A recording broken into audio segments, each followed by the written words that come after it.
नमस्कार दोस्तों स्वागत है जनता दरबार। दोस्तों हमेशा की तरह एक लेटेस्ट डिबेट वीडियो लेके आ चुका हूं आप लोगों के बीच अमिताभ अग्निहोत्री जी का। दोस्तों आज के इस डिबेट में कांग्रेस के प्रवक्ता अमिताभ अग्निहोत्री सर ने अच्छी तरह से बैंड बजाई है, क्योंकि कांग्रेस के प्रवक्ता बोल रहे थे बीजेपी को सिर्फ अनभक्तों ने वोट देकर उनको जिताया है, बाकी लोग उनके झांसे में नहीं आने वाले हैं। इस पे अमिताभ अग्निहोत्री सर ने किस तरह से इनकी वाट लगाई है, सो आप लोग डिबेट को खुद से देखिए।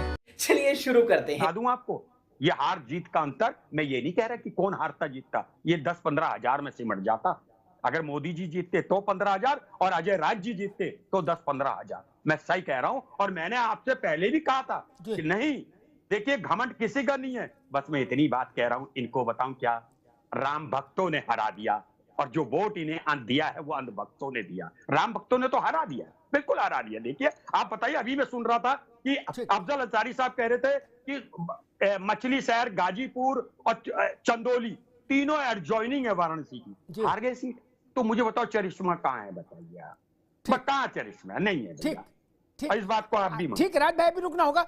राज बाबू ने ये तो सुना कि अफजल अंसारी कह रहे थे जौनपुर, मछली शहर, गाजीपुर और चंदौली बनारस को के इर्द गिर्द की कॉन्स्टिट्यूंसी, बनारस को घेरे हुई कॉन्स्टिट्यूंसी। ये तो राज शर्मा जी ने सुना, लेकिन ये नहीं सुना जो उन्होंने योगी जी की सराहना में कहा, वो उन्होंने नहीं सुना। कि ठीक है, वही सुनना चाहिए जो सुनने योग्य हो, अपने लिए हित करो। कर ठीक है। ऋचा सिंह, और एक बात राज जी ने और कही, उस पर भी मैं एक टिप्पणी कर दूं, फिर ऋचा के पास जाऊं। बनारस में प्रधानमंत्री का जीत का मार्जिन कम हुआ और आश्चर्यजनक ढंग से कम हुआ। इसको मानने न मानने का विकल्प थोड़ी ना है। सच विकल्पहीन होता है मित्र, सच तो सच है।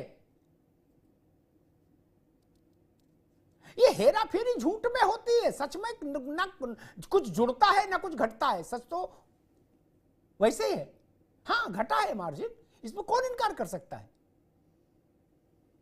और बड़ी उसमें घटा है। ऋचा सिंह जी, उलटबासियों का दौर, राहुल जी कह रहे हैं अब की तो बच गए, लेकिन अगली बार, मतलब जो नहीं कहा बिटवीन लाइंस, हम समझने की गुस्ताखी कर रहे हैं कि शायद ऐसा है कि अगली बार प्रियंका जी को लड़ाएंगे। और उससे पहले 9 बाई इलेक्शन असेंबली के जो छोड़ रहे हैं, जो लोकसभा में पहुंच गए, जैसे अखिलेश जी की सीट है, अवधेश इनकी फैजाबाद वाली सीट है अवधेश जी की, ऐसे करीब 9 सीटें हैं जो विधानसभा बाई इलेक्शन में जाएंगी।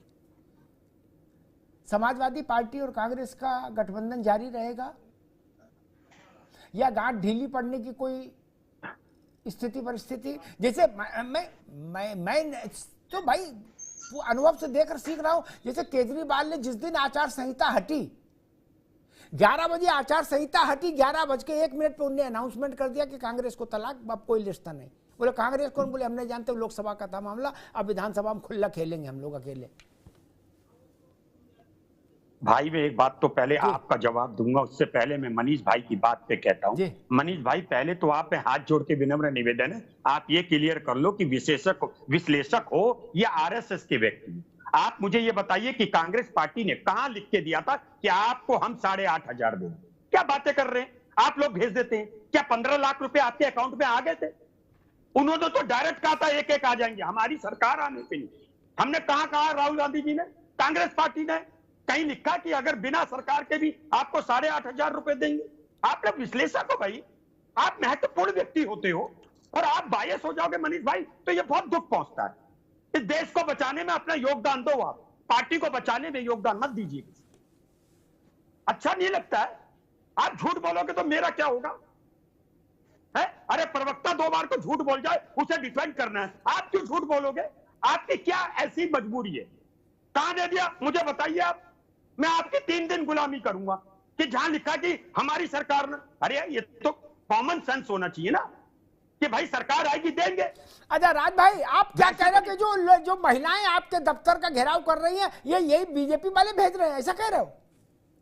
भैया आप उनके किसी के भी इंटरव्यू सुनना, देखिए वो बेचारी कम पढ़ी लिखी थी, मैं अनपढ़ शब्द भी यूज नहीं करता।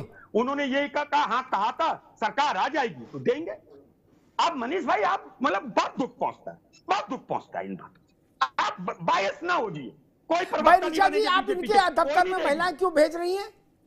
कि जाओ पैसा मांगो? नहीं, ये राज शर्मा जी को ये बात मालूम नहीं है कि किस तरीके से कांग्रेस पार्टी के कार्यकर्ताओं ने घर घर जाकर राहुल गांधी के जवाब देना चाहता हूँ ना। अरे मैं आपका जवाब कि आप हमें वोट दीजिए। एक बार ऋचा सिंह जी एक बार रुकिए, राज भाई की बात आ जाए। राज भाई जी कहिए।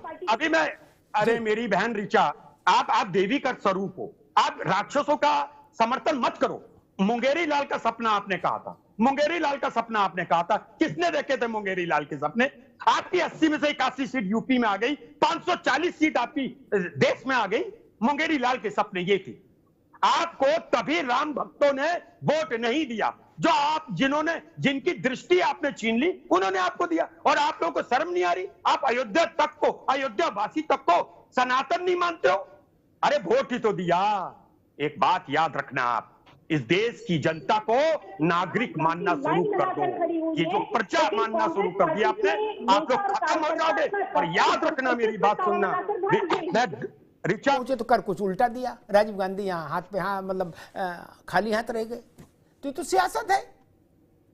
कांग्रेस अगर मुख्तार अंसारी के घर पहुंची है तो किसी सोच समझ के पहुंची होगी कि भाई उनका अफजाल ने जो कहा वो उसका समर्थन करो। खैर, जोशी साहब ने अहंकार की बात कही।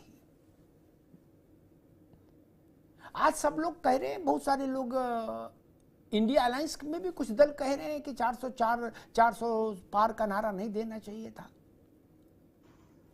लेकिन मैं व्यक्तिगत तौर पर इससे सहमत नहीं। जो इम्तिहान में उतरता है वो ये कहता है कि मैं सारे नंबर 500 का पर्चा है तो 500 नंबर लाऊंगा, इसमें क्या समस्या है? ये अहंकार नहीं है क्या? अखिलेश जी ने नहीं कहा था? पहले उन्होंने कहा था 79 सीट जीतेंगे, फिर उसके 10 दिन बाद उन्होंने एक सीट बढ़ाई, उन्होंने कहा वो 79 नहीं, अब 80 जीतेंगे। अगर समाजवादी पार्टी 80 सीट जीतेगी ये कह रही है और वो अहंकार नहीं है, तो अगर भाजपा बोल रही है कि हम 80 में 80 जीतेंगे तो अहंकार क्यों होगा? नहीं। हास्यास्पद तो हो सकता है कि भाई मान लीजिए कि कोई छोटी पार्टी ऐसे इच्छा रख दे तो लोग उस पर हंस सकते हैं, लेकिन वो भी अहंकार तो नहीं होगा। जोशी साहब, लोकतंत्र में सबको अधिकार है कहने का। भाई अखिलेश जी ने कहा ना कि आप 80 में 80 जीत रहे हैं, बोले आप बनारस बिहार रहे हैं, कुछ नहीं, सारी सीट। भाजपा वाले भी कहते थे 80 में 80 जीत रहे।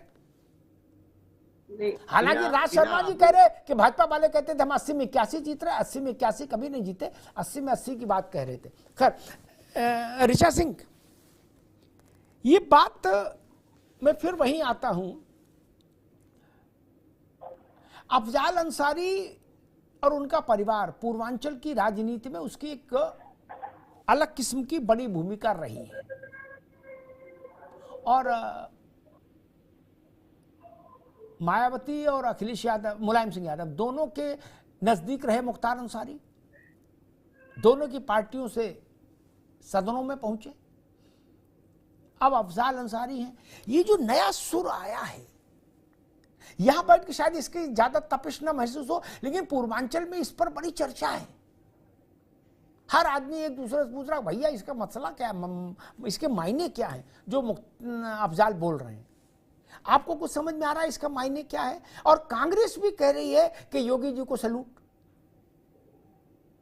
दोस्तों, आज का ये डिबेट यहीं समाप्त करते हैं। आई होप कि आप लोग को काफी ज्यादा ये डिबेट वीडियो पसंद आया होगा। पसंद आया होगा तो एक लाइक एंड चैनल को सब्सक्राइब कीजिए। साथ में आप लोग कमेंट बॉक्स में अपनी राय जरूर लिखें। चलिए मिलते हैं कोई और लेटेस्ट डिबेट वीडियो में। तब तक के लिए जय हिंद, जय भारत, वंदे मातरम।